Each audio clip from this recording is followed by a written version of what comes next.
Porque ele vai contar aqui uma história. É uma história falaciosa? Ele contou alguma mentira? Falei, irmã, preste atenção. Jesus, ele conta aqui uma parábola. Tem pessoas que dizem assim, não, rapaz, se você analisar todas as parábolas de Cristo, em nenhuma delas ele cita nome de pessoas. Somente essa, do rico e o Lázaro. Aparece Lázaro, que é um substantivo ali masculino, né? Então, aqui é uma história real, é um fato verídico. E aí a gente vai lá para o apólogo de Jotão, né? No livro de Juízes 9, versículo 7 ao 16, onde aparece o nome de Abimeleque e Jerubaal, o nome de pessoas. E ali fala de árvores conversando. Então, pelo fato de aparecer o nome de pessoas, quer dizer então que a história se torna real? Claro que não. A parábola, se você começar no capítulo 15 de Lucas, vai falar que Jesus estava na casa de um fariseu, comendo com eles. Depois Jesus ele desaprova a questão de deles estarem procurando os primeiros lugares. Ele vai dizer, quando você dá uma festa, convida os pobres, não convide os ricos, porque os pobres não terão o que te recompensar. Capítulo 14, versículo 14 de Lucas. A tua recompensa, tu as receberás na ressurreição dos justos, melhor dizendo. Aí depois, lá no capítulo 16, versículo 1, havia um homem rico. No versículo 3, e de mendigar tem vergonha. Aí você percebe, riqueza e pobreza. No versículo 14, fala que ali estavam os fariseus ouvindo tudo e ridicularizando a pregação de Cristo. E por quê? Na concepção judaica, como eles eram filhos de Abraão, descendentes de Abraão, então, descendente de Abraão necessariamente tinha que ser rico, próspero. E os gentios, cães.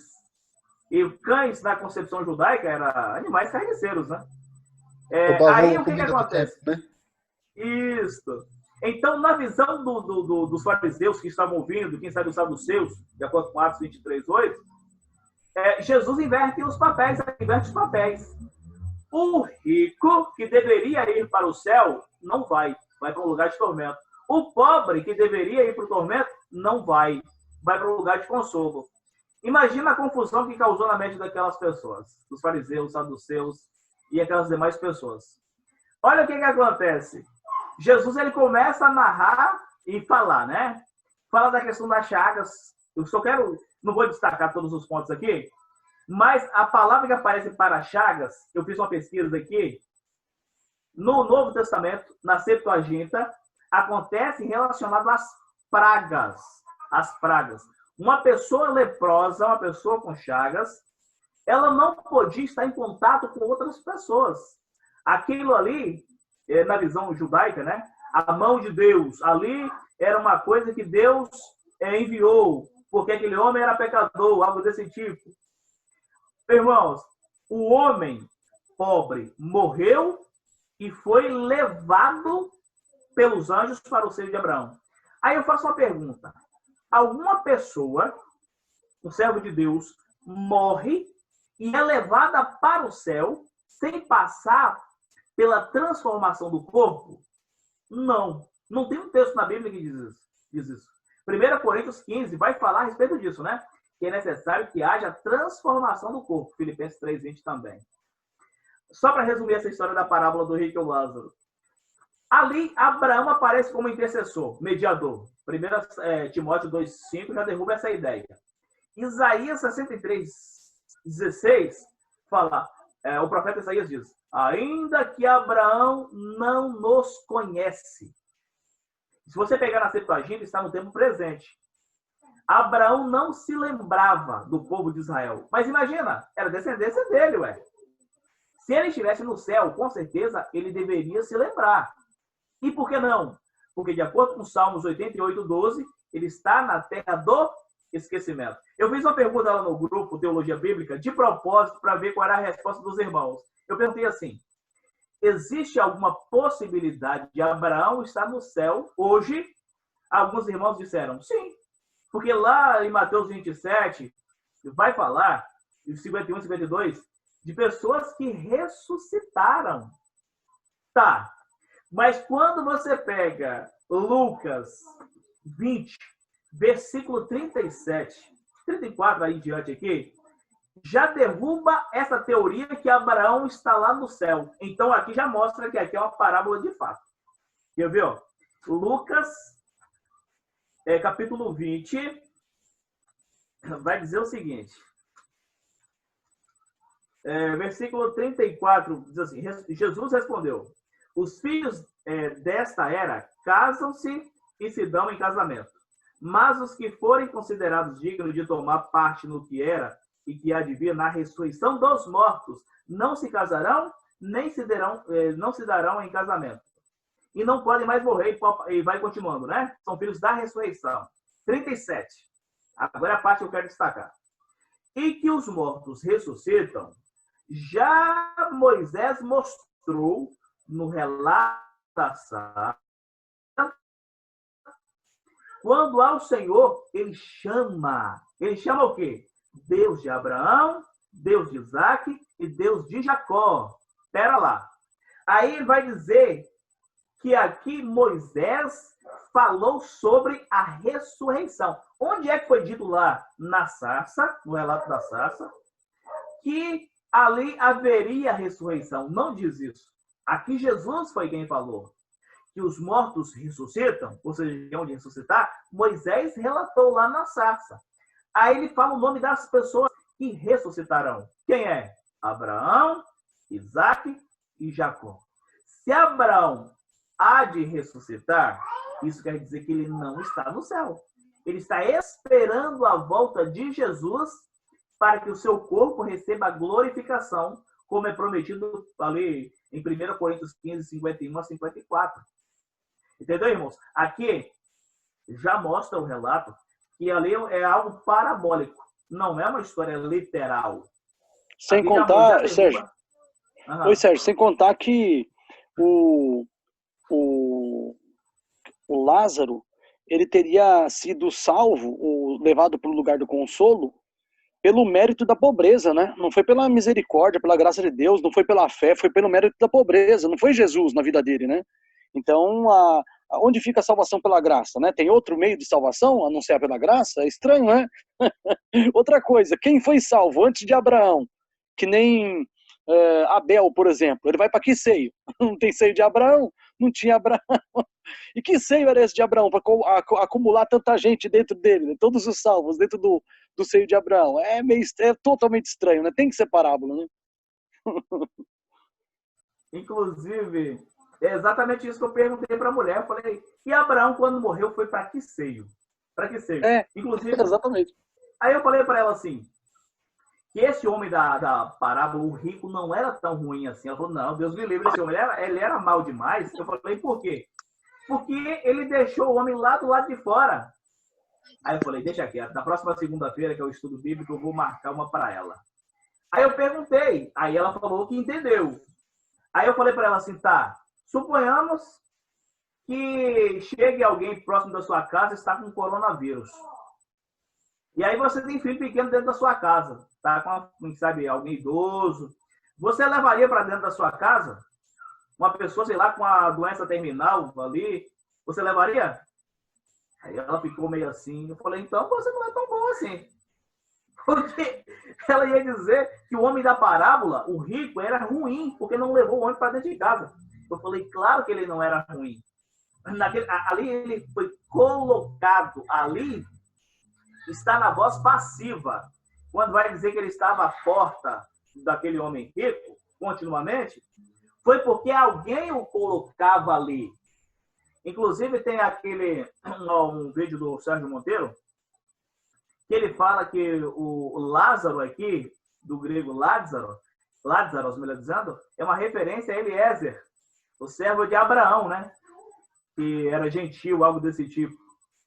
Então aqui nós percebemos que Jesus inverte os papéis. Jesus estava mostrando para eles que não era pelo fato deles serem judeus que a salvação deles estava garantida. A salvação é para todo aquele que nele crê. Como disse o irmão Samuel, imagina, eu sempre uso esse argumento. Eu falei, se pobreza garantir a salvação, eu estou salvo. Eu sempre uso esse argumento, porque a salvação é pelos méritos de Cristo e não pelos meus. Porque aí já derruba essa ideia. Pela graça sois salvos. Alguém, para entrar no céu, tem que entrar no céu pelos méritos de Cristo. E não pelos méritos humanos. Não é pelo aquilo que eu tenho, deixo de ter. A salvação é pelo aquilo que Jesus fez. Não é verdade? Então, existem vários e vários textos na Bíblia que deveria ser abordado, e claro que o tempo não vai permitir, mas existem vários pontos. E no material que eu preparei do e-book, eu coloco vários textos. Você pega, por exemplo, o mais claro. Você pega lá Tiago 5:20. Tá na tradução em português, já dá para confirmar, né? Todo aquele que converteu o pecador do seu caminho errado, salvará da morte a alma dele, a psique dele. Salvará da morte. Então a alma pode morrer. Apocalipse 16, versículo 2 e 3. Morreu no mar toda a alma vivente. E aí tem textos na Bíblia, irmãos, que muitas das vezes passam despercebido. Quer ver um detalhe? Um aqui, para adiantar aqui, quer ver? Se eu não me engano, é Números 31, versículo 19. Olha só, deixa eu ver se é esse daqui mesmo. Números 31, versículo 19.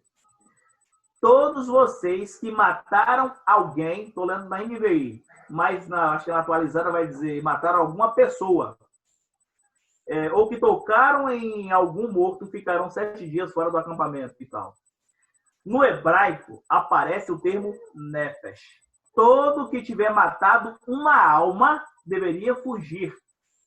Então, aparece isso várias e várias vezes no texto hebraico. Qualquer que matar uma alma. Então, a alma pode ser morta por quê? A alma é um ser vivo. Não importa se seja homem ou animal. Nefesh quer dizer ser vivo. E aí, uma outra parte que eu me lembrei aqui. Eclesiastes, capítulo 3, versículo 18 ao versículo 20. Porque ali o sábio Salomão ele vai comparar a morte do homem com a morte dos animais. Aí ele vai dizer que tudo é vaidade. Morre um, morre o outro. Todos têm o quê? Se você pegar no português, diz o quê? Todos têm o mesmo fôlego de vida. Só que no hebraico diz uma coisinha bem interessante. No hebraico diz, todos têm ruach echad. Ruach quer dizer espírito, echad quer dizer um. Diz que o homem e o animal possuem um espírito. Aí vai dizer, todos vão para Makom Errad, quer dizer, para um lugar, um lugar. Qual lugar que vai o homem e vai o animal depois da morte? Você pega Eclesiastes, capítulo 9, versículo 10. Tudo quanto te vier a mão para fazer, faze-o conforme as tuas forças. Porque no Sheol, que é o além, para onde tu vai, não há obra, não há projeto, nem conhecimento, nem sabedoria alguma. Vai o homem, e Salomão mesmo escreveu, também vai o animal. Pó da terra, pó da terra. É muito amplo. Jó capítulo 17, versículo 13 ao versículo 17. Jó capítulo 7, versículo 7 ao versículo 10. Diz que quando a pessoa morre, a mente se apaga, não pode voltar para conversar com ninguém. Morreu, a mente se apaga. Samuel e os demais irmãos, um detalhe. Quando você pega, por exemplo, João capítulo 4, versículo 24. Porque Deus é espírito. Importa que os seus adoradores o adorem em espírito e em verdade. A tradução King James, ela traduziu de maneira errada, claro. Ela colocou que Deus é um espírito. Um espírito. Quando, na verdade, Deus é um ser espiritual. Mas tudo bem, se você conversar com um imortalista que ele não vai dominar muito bem a Bíblia, ele vai dizer que Deus é um vulto, no sentido que Deus é um espírito. Eu falo, tá bom, Deus é um espírito? É. Como você explica o livro de Êxodo, capítulo 15, versículo 8? Lá vai dizer, no refolgar das suas narinas. No hebraico quer dizer, no sopro, que ali vem de rua, das suas narinas. Ou seja, dentro das narinas de Deus, há espírito, há sopro, há ar, há fôlego de vida. Como pode um espírito ter um espírito dentro dele? Uma outra parte. Eu pergunto para o imortalista da seguinte maneira. Deus é alma ou Deus é espírito? A Bíblia diz que ele é espírito. Tá. Como você me explica Levíticos 26, versículo 11 e 30? O que diz Levíticos 26, versículo 11 e versículo 30? É-nos dito, a minha alma vos aborrecerá. Quem é que falou isso? Deus. Espera lá. Deus é espírito. Como aí ele vai dizer, a minha alma? Um espírito tem alma? Qual a diferença entre alma e espírito? O camarada vai ficar todo enrolado para responder essa daí. Porque eles não sabem de fazer essa diferença entre alma e espírito. Não, mas a alma é a sede das emoções. E o espírito é o quê? Ah, o espírito está relacionado a sentimento, algo desse tipo. Então, ó, espírito e alma é a mesma coisa, irmão. É a mesma coisa. Então, eles não conseguem responder essa questão. Mas para nós, que cremos na questão da mortalidade da alma, nós cremos que o homem ele foi formado do pó e do pó volta após a morte. E a recompensa para o povo de Deus é na ressurreição. Existe essa esperança para nós, né? De que um dia nós seremos transformados para nunca, nunca passar pela morte. Nunca mais. Essa é a esperança que nós temos, né? Amém. Irmão, eu queria te fazer uma pergunta. Tem Gênesis 7, 21, que pelo menos na minha versão está aqui, e expirou toda a carne que se movia sobre a terra, tanto da ave como do gado e de feras, e todo réptil que se roja sobre a terra e todo homem. Aqui não menciona peixes, eu queria entender o porquê que não menciona peixes, que eu já vi alguns... Não, pastor, ele é um físico, mas ele é da igreja presbiteriana, ele defende criacionismo, ele usou esse texto para fazer a separação sobre os insetos não existirem, esse fôlego nos insetos, esse fôlego também nos animais, nos animais que vivem debaixo da água, e sobre esse expirou, porque conforme essa leitura que a gente vê em outras passagens também, a gente entende que a nossa vida, como nós temos agora, ela é mantida pelo fôlego de Deus ainda. Então, assim, enquanto nós estamos vivendo, Deus nos está provendo essa vida, meio que um cordão umbilical. Você entende dessa forma também, esse texto aqui?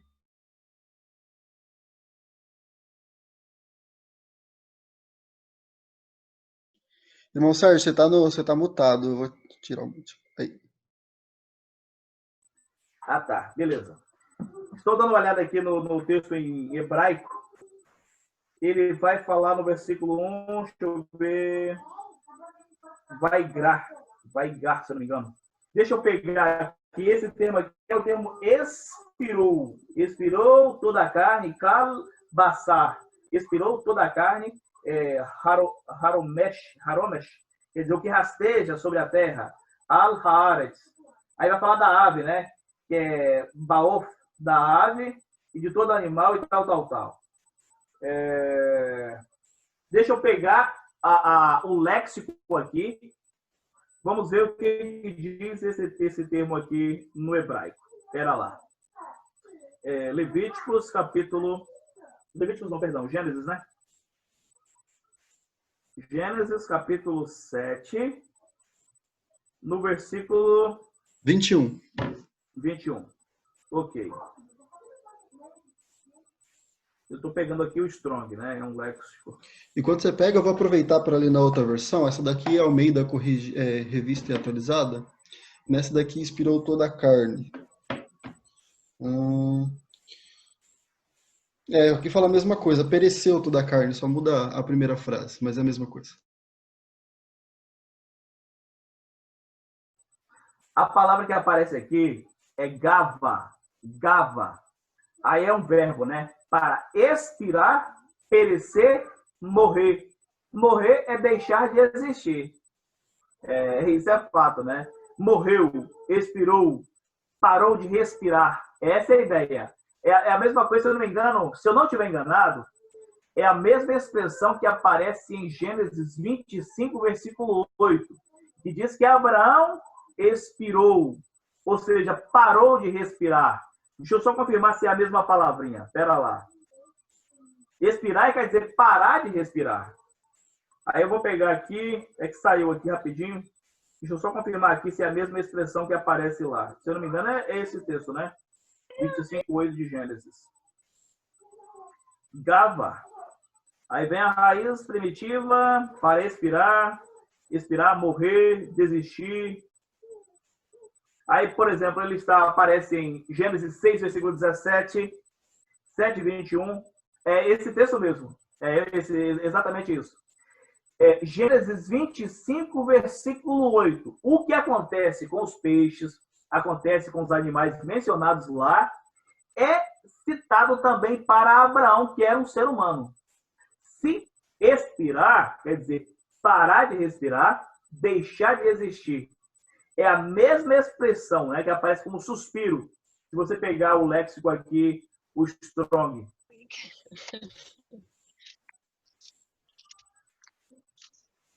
Deu para ouvir direitinho? Deu para ouvir sim. Ok.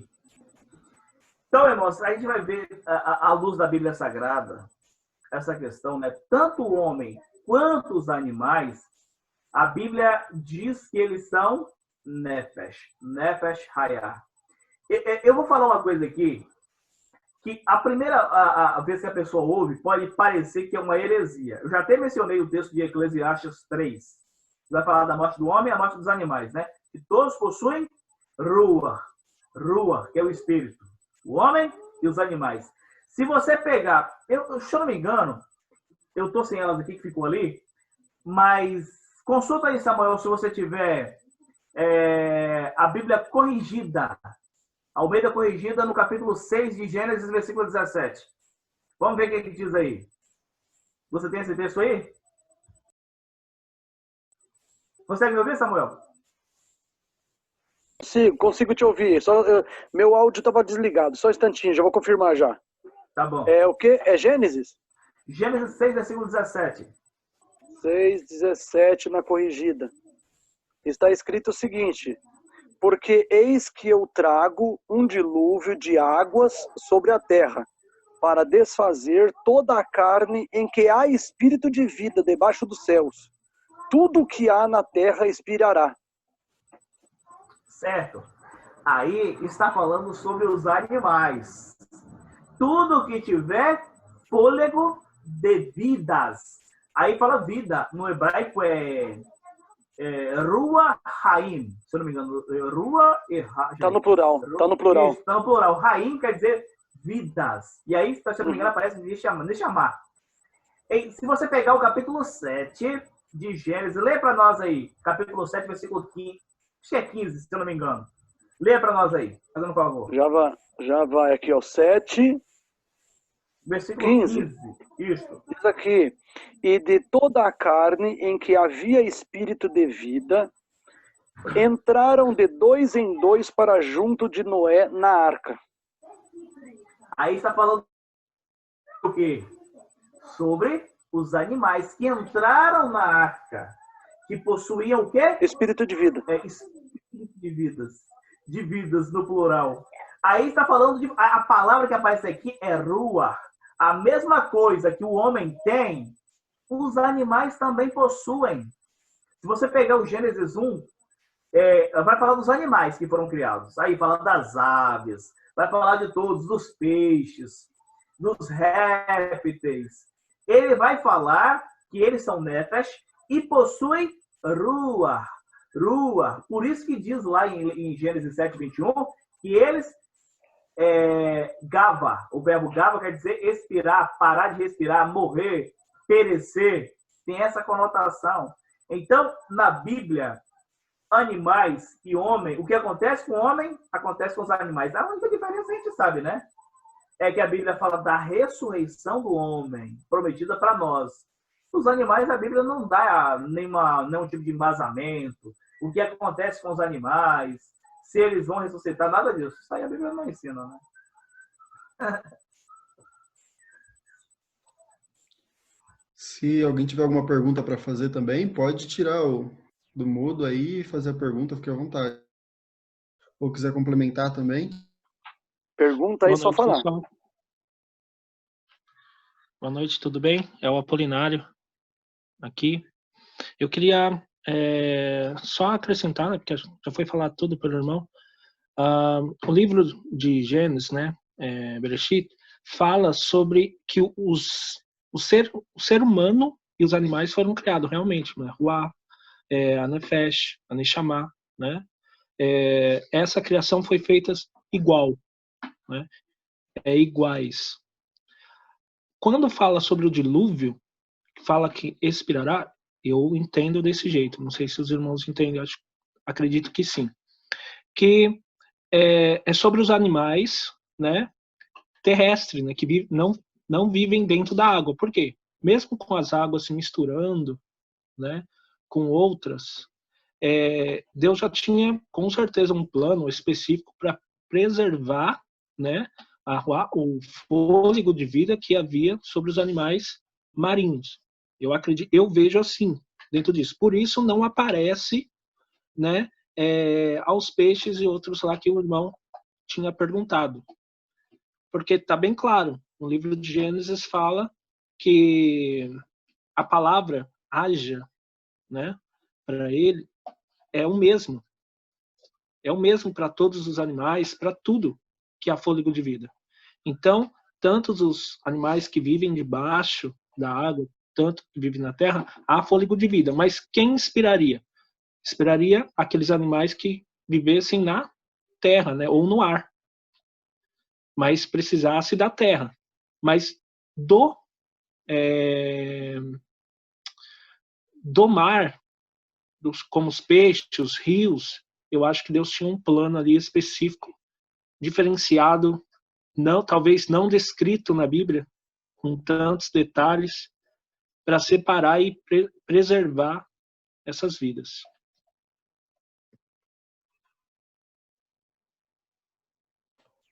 Pronto, irmãos. Terminei aqui. Certo, obrigado, irmão, pela participação. Alguém mais tem alguma dúvida, alguma participação a fazer também? Fica à vontade, só tirar o... Viu? Gente, eu gostaria de acrescentar aí sobre a questão dos animais, dos seres marinhos, né? Em Gênesis 1, verso 20, diz assim: E disse Deus, produzam as águas abundantemente répteis de alma vivente. Ou seja, eles eram também alma vivente como os seres humanos, como os animais. Beleza? Só esse acréscimo aí. Tem uma parte aqui, Samuel. Esse versículo 20 e o versículo 21 fala que os animais são Nefesh Hayah. Uhum.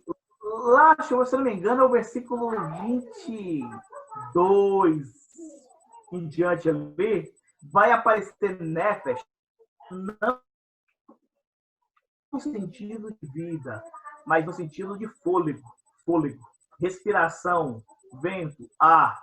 E tem essa conotação também. A parte que eu tinha falado daquela hora, que eu falei quando estava terminando a primeira parte, é um comentário do pastor Sérgio Monteiro, quando era um grupo que a gente participava chamado Na Mira da Verdade. Quando começa o primeiro mandamento, dizendo: Eu sou o Senhor teu Deus, que te tirei da terra do Egito, da casa da servidão, não terás outros deuses diante de mim. Aí ele vai dizer de um material judaico, eu não me lembro qual era o material. Ele diz isso, né? Em vez dele usar o termo ani, no hebraico quer dizer eu, ele usa anorri. Aí ele vai dizer que na mentalidade de alguns judeus, não todos, inclusive eu tive um debate com um amigo que é judeu, né? Porque é amigo do Sérgio Monteiro também. E ele falou: não, mas eu discordo. Eu falei: então vai resolver com o pastor Sérgio, que não fui eu quem falei. Porque ali aparece anorri. E na visão dos pastores Sérgio, anorri é a junção de 4 palavras hebraicas. Aná, Naishi, Ketiv e Odi. Aná vem de Ani, eu. Naishi vem de Nefesh. Ketiv quer dizer escrevo. E Odi vem de Ad, mão. Eu, o Senhor Deus, escrevo o meu caráter e entrego a vocês em tábuas de pedra. Pedra é símbolo de Cristo. Foi aí que gerou a treta. Aí eu citei 1 Coríntios 10, 4, 1 Pedro 2, 4 e 7, fala de Jesus, né? Mas, enfim, aí a palavra Nefesh, Naishi, que aparece, vem de caráter. Nefesh quer dizer alma, no sentido não de como é pregado por aí, né? Vida, melhor dizendo. Vida, defunto. vários textos que eu citei aí, Números 9:6, Levíticos 22, enfim. Sobre a questão da arca, a gente estava conversando sobre os peixes, tem uma parte da irmã White que eu acho interessante. Eu confesso que eu tenho estudado um pouco o Espírito de Profecia, já fui mais estudioso, como o irmão Samuel é aí. A irmã White, ela comenta, e aí vocês podem falar com mais propriedade do que eu, que o ato da preservação da arca foi um milagre de Deus, a preservação da arca. Inclusive, o próprio diabo, o próprio Satanás, temeu pela sua sobrevivência. O dilúvio foi algo assim tenebroso, grandioso que aconteceu. O próprio Satanás temeu pela sua vida. Sim, está no Patriarcas e Profetas isso aí. Estou falando, Samuel é fé, ela falou dos escritos da irmã White, não só isso, né? Bíblia também. Mas, enfim, irmãos, vale a pena a gente estudar. Quando eu falo sobre a questão do grupo lá, do Teologia, quando eu criei o grupo, foi com este propósito, com esse pensamento, né? É fortalecer a fé adventista, nos ajudar a como dar estudos bíblicos, a gente como se comportar diante de um estudo, de um questionamento, algo desse tipo.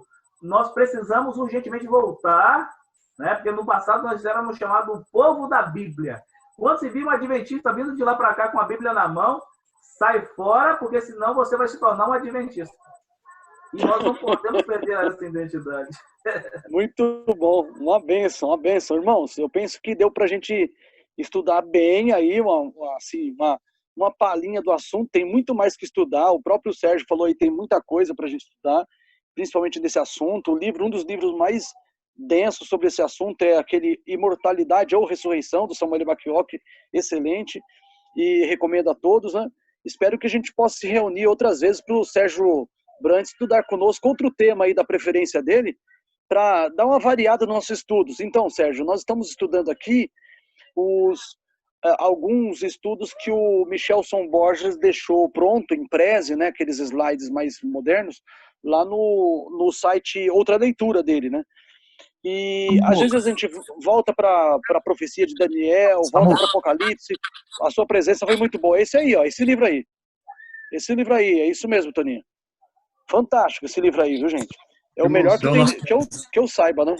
Só adiantando aqui, nós temos 2 minutos, tá? Nessa daqui. Pessoal, vamos orar então, pô? Pessoal, agradeço desde já ao irmão Sérgio. O tempo tá avançado aí já, 9h20, né? Às vezes o nosso estudo vai até 9h40, tem que pegar outro link, sabe, Sérgio? Mas eu não tô querendo cansar o pessoal, é bom deixar um gostinho de quero mais. Quem sabe aí você vem uma outra vez aí, tá bom? A gente convida você para você voltar e fazer um estudo com essa turma. Vamos orar então? Rapidamente? Oremos. Ô, Sérgio, ora aí, por favor. Melhor, né? Você dirigiu o estudo, já faz a oração final. Beleza. Senhor nosso Deus e nosso Pai, obrigado a Deus pelo privilégio que o Senhor me concedeu de estar entre amigos, irmãos, para o estudo da palavra do Senhor. Venha ser conosco, ó Deus. Não deixe que as dificuldades do dia a dia, que nós nos afastemos de Ti. Pelo contrário, que nós possamos nos aproximar mais do Senhor, com interesse de coração, crendo, ó Deus, nos novos céus e nova terra que o Senhor prometeu através da Bíblia Sagrada. Continue com cada irmão que nos ajudou aqui, aqueles que ouviram, que o Espírito Santo do Senhor possa continuar falando aos nossos corações. Obrigado por tudo, te oramos em nome do Senhor Jesus. Amém. Amém. Prazer, obrigado, viu, Sérgio? Obrigado, irmãos. Pessoal, uma bênção. Próximo, quinta agora, viu? Quinta-feira, próximo. Beleza? Fique com Deus aí, ó. Bom